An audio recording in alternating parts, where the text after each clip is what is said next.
Hey Facebook friends, this is Nick George coming to you live to bring two points of view to the table that I don't think have been expressed on Facebook adequately enough. The first is that most of us are suffering from biological weapons that are undetectable.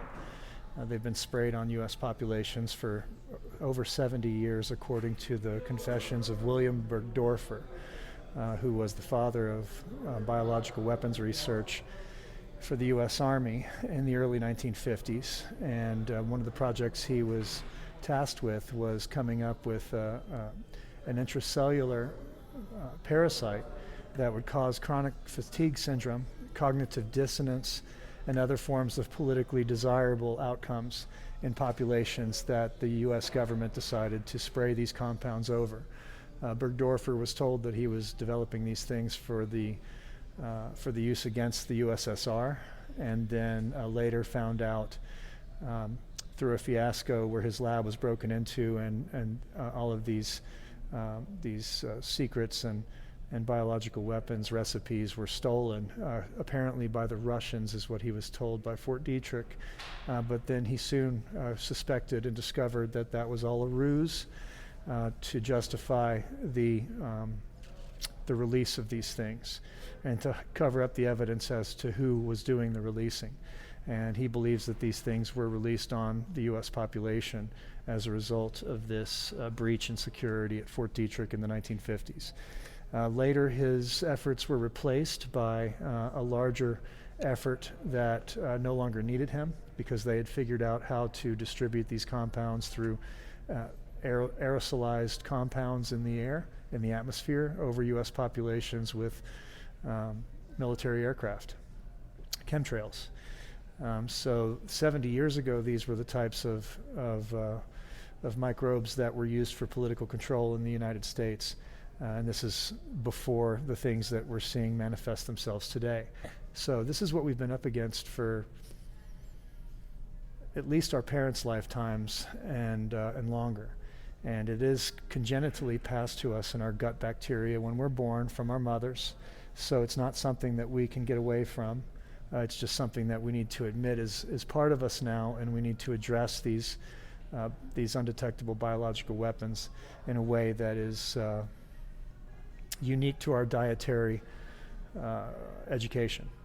So that being said, I have found that there is a concerted effort to keep society under the influence of flesh consumption and animal byproducts as a result of the impact on us politically. There's something about the consumption of our own tissues that causes a manifested need for being babysat. It creates a bloodlust. It creates an insatiable need for lower vibrational satisfaction, to make a long story short. And this is not new knowledge. This is not because of the amplification of biological weapons in the last 70 years. This is something that has been known for over 2,500 years.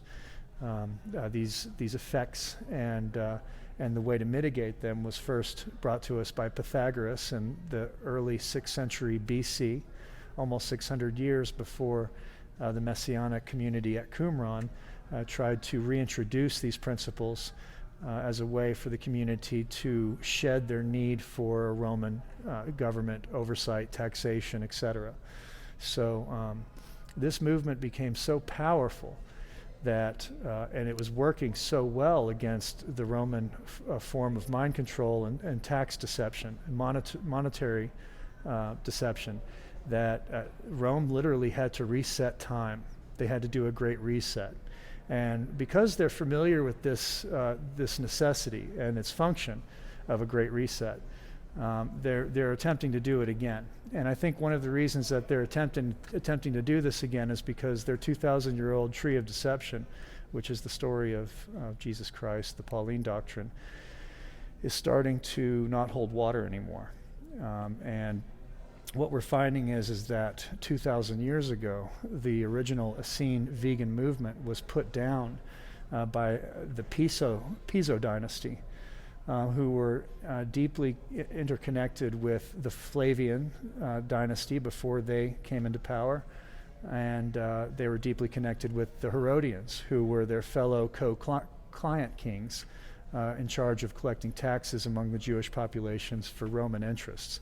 So they obviously had a valued interest in turning upside down a movement that taught to get rid of money, government, taxes, and flesh consumption. And they turned each of those components around and inverted them in an adversarial way that works against our best interests, our sovereignty. And it centralizes power by stealing it from us directly. And so this centralization or vicarious suction of our inner sovereignty towards a vicar, a vicarious representative who is more perfect than us as an intercessor between us and the holy, is the justification for the central banking system as well. We can't take care of ourselves, so we need a central bank to do it. We can't save ourselves, so we need the Church of Christ and their vicarious Messiah to do it. And these are the opposite of the teachings that I was talking about earlier. So I just wanted to share that with you guys, and if anybody wants to reach out to me and have a discussion about this openly where others can talk about it, I'd love to do it.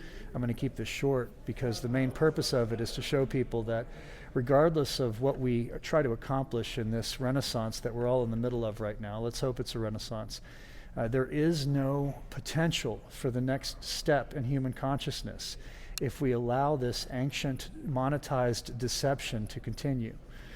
And that's basically what I wanted to say.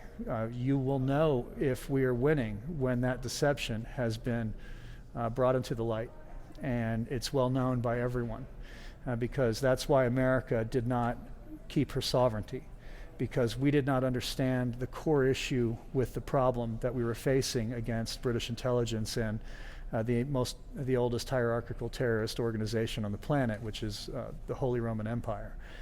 We just did not know what we were up against, and so we let them continue to build their tabernacles of Pauline indoctrination in our communities, even after every attempt that they've made to usurp our sovereignty, disrupt our government, assassinate our presidents.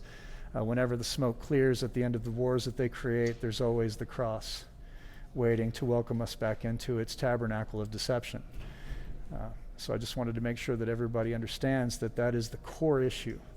That is the doctrine that allowed for money to become sacred in our lifestyles. And as long as it is sacred, then we will always have to look over our shoulder for the consciousness that's trying to lop us over the head for a profit. And the same occurs in a mediating society. And so these things are not my idea. These things are ancient ideas by the smartest people that ever lived. And those ideas were suppressed by governments.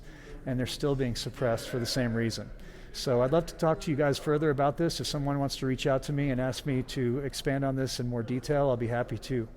I'd also like to talk to anybody one-on-one or two-on-one, or however anyone feels comfortable bringing this debate into the forefront. Have a great day.